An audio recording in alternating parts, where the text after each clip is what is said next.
మహాగణాధిపతి నమః. శ్రీ గురుభ్యో నమః. శ్రీమాత్రే నమః. ప్రేక్షకులందరికీ స్వాగతం.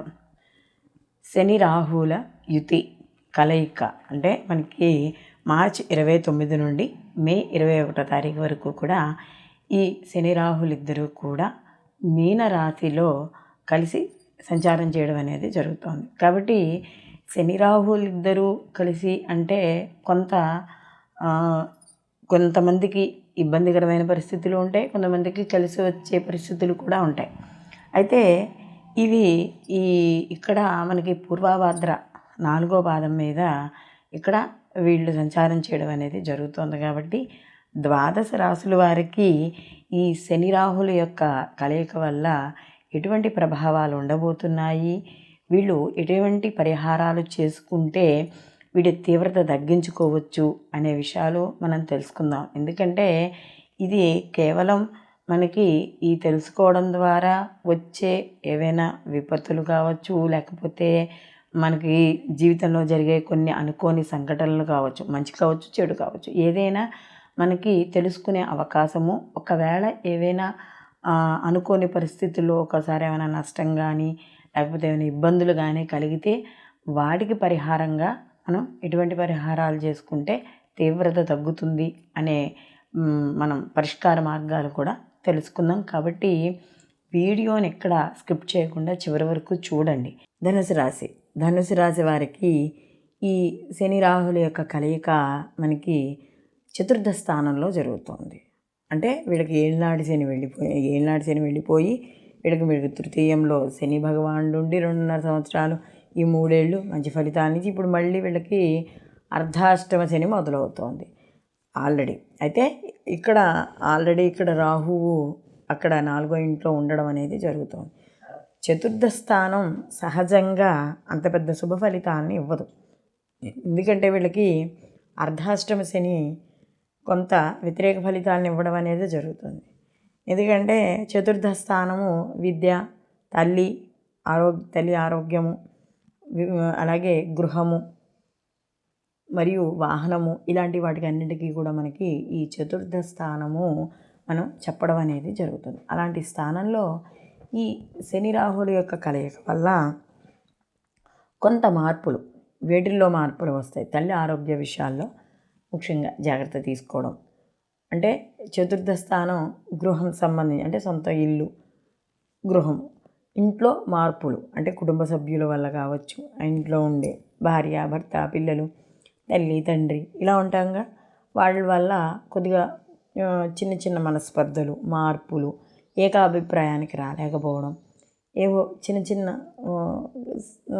గొడవలు, మనశ్శాంతి కోల్పోవడం, ఇలాంటివన్నీ కూడా మనకి ఈ చతుర్థ స్థానం సూచిస్తుంది. కాబట్టి ఇలాంటి విషయాల్లో జాగ్రత్త వహించుకోవాలంటే కుటుంబ సభ్యులతో మాట్లాడేటప్పుడు, లేదా ఇంటికి సంబంధించిన విషయాల్లో ఏమైనా నిర్ణయాలు తీసుకునేటప్పుడు తొందరపాటు నిర్ణయాలు అనేవి పనికిరావు. అలాగే ఇక్కడ ముఖ్యంగా ఖర్చులు, అంటే తల్లి ఆరోగ్య విషయాల్లో అంటే కొద్దిగా ఖర్చులు అయ్యే అవకాశం. తల్లి అంటే స్త్రీ కదా, అంటే స్త్రీ పరంగా ఎక్కువగా ఖర్చులు అయ్యే అవకాశము.